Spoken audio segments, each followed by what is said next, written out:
DIY 教室防音フローリングの剥がし方。張り替えのために防音フローリングを剥がしていきます。今回は床暖房がない場合の剥がし方をご紹介します。床暖房がある場合、設備に合わせた剥がし方が必要です。こちらの道具を使って DIY します。怪我を防ぐため手袋と安全靴で作業しましょう。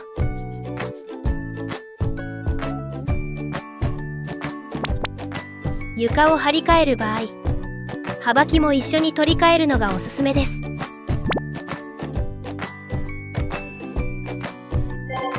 フローリングの継ぎ目の角にショーバールを差し込んで金槌で叩きます。バールの先が入り込んだら角からめくり上げましょう。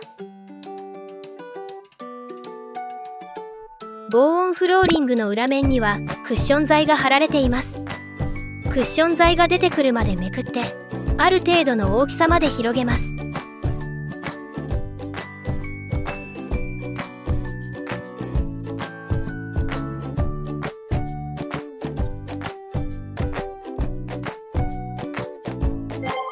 めくった部分に大バールを差し込んでテコの原理で大きくめくり上げて剥がしていきます。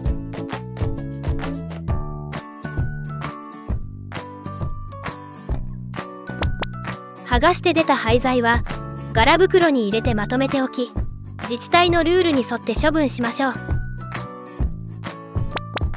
壁際付近は壁を傷めないように気をつけて剥がしましょう。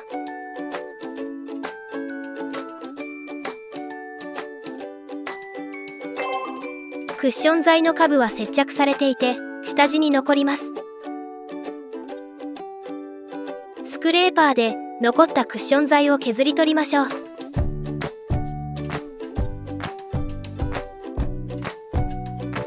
壁際の際ネタも一緒に剥がして取り除きます。